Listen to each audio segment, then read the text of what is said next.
Hi guys, welcome back to my channel. Here is a quick tutorial on how to achieve this beautiful fall inspired look. And here is the before. This is actually going to be a fill, and I believe this is going to be like a 2-week fill. So first off, I'm going to go ahead and push back your cuticles. I like to push back the cuticle just because it gives me enough space to file, and then also just removing anything that is in between that, you know. So I'm removing the design with this carbide drill bit that I got from Young Nails. I absolutely love it. It is kind of coarse but not so coarse.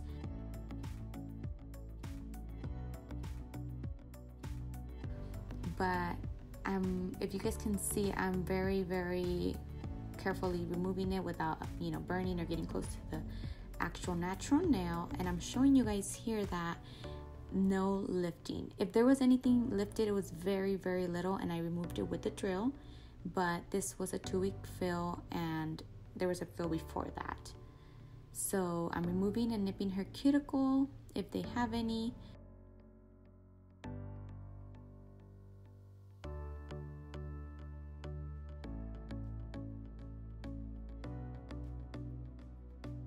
Before I go ahead and do the fill, I like to shape and prepare the natural nail and blend everything out. Like for right now, I'm showing you guys how I'm blending it. I usually use my 100-180 grit file. Using the 180 side, I go ahead and file on top and blend the natural nail with the acrylic just so everything could be flushed together and ready for the fill.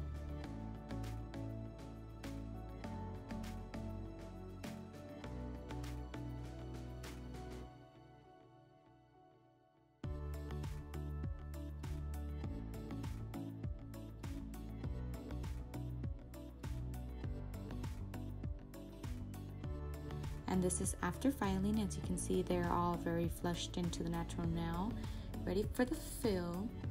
Now I'm using my fine sanding band at a low speed and just removing the natural nail shine, preparing it for acrylic application and removing anything that's on the nail plate.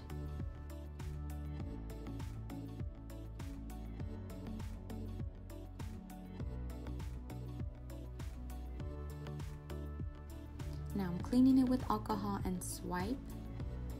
This is going to dehydrate the natural nail, and make sure your clients don't touch anything after this. And then I am adding the Pro Bond, which is kind of like a dehydrator, and then also the Protein Bond for acrylic application, which is applied twice.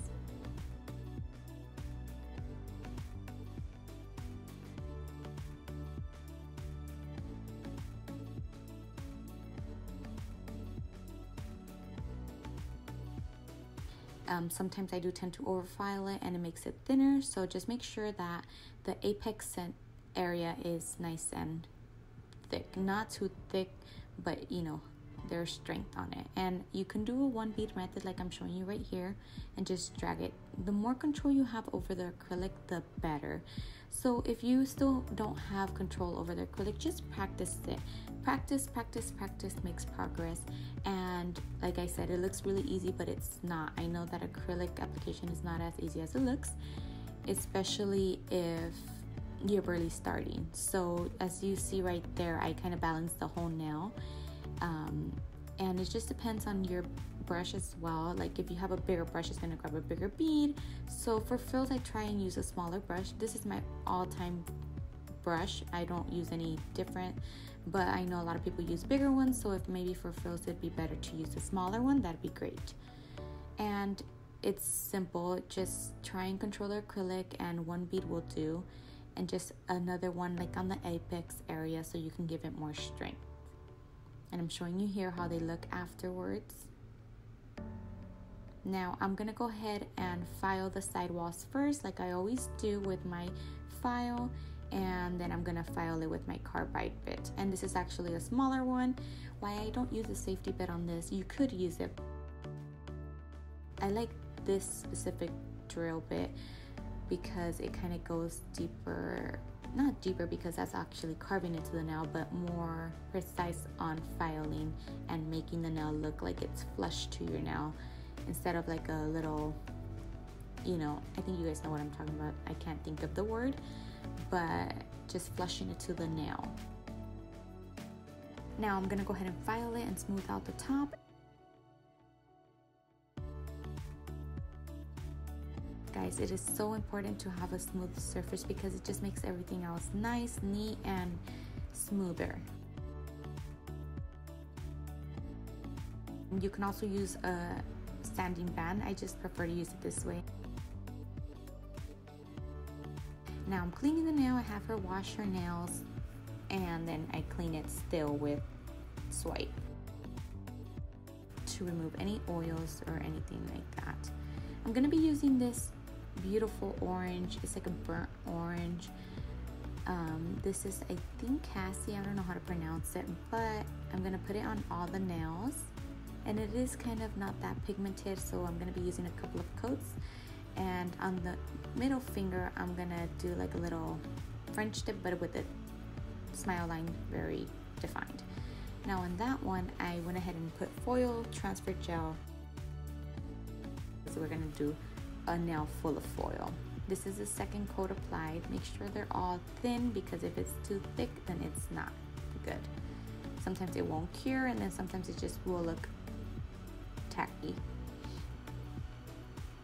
Now I'm gonna go ahead and add this gorgeous orangey, well, I can say more like coppery foil on it, and I did apply on the whole nail kind of to look like chrome. This is a third coat, and they are thin coats, so the nail is not too thick or anything like that.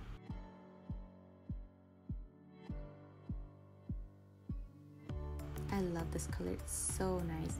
And if you're missing some spots on the foil nail, just go ahead and re-add the gel and then apply more. I love how this looks. It just looks pretty cool. On the ring finger, I didn't apply any, like just one coat actually, because we are going to be doing raw glitter, and I did apply the Kira Sky No White top coat before applying the glitter. This is such a gorgeous glitter. I ended up going shopping in Puerto Vallarta when I went, and you know, the nail tech in me decided to grab a glitter because I seen it and I thought of you guys. So it's such a pretty glitter, and just go ahead and, you know, dash it on there and then shake it off, cure it, and then go ahead and take off the excess. After dusting and removing the excess glitter, go ahead and wipe your nails. You don't have to do this, but I prefer to do it because sometimes there are things on the surface and you want a clean nail. So I did clean it with swipe, and now I'm going to be using IBD glue, and then I have my spray on nail dryer. I'm going to be applying some cute little gold embellishments and Swarovski crystals. These are in rose gold. I will put everything in the description below like I did on the other one, and where you can purchase the crystals. And also, when you apply the crystals, this glue dries on quick, so just make sure you apply enough where it doesn't dry quick. And I turned around the nail just so I can make sure that it is placed in the right, you know, in the center, and that also helps just to see your view and the client's view. You have to be kind of quick on this because the glue, it does dry quick.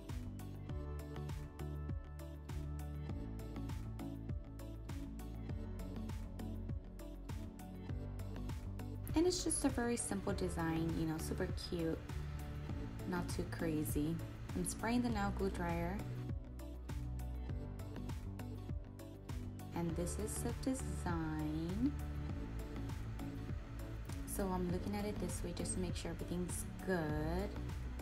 And that is it. That is such a cute, simple design. Now I'm cleaning the nail once again. I like to clean the one with crystals, especially because I sprayed it with the nail glue dryer, and just because I want it to be clean.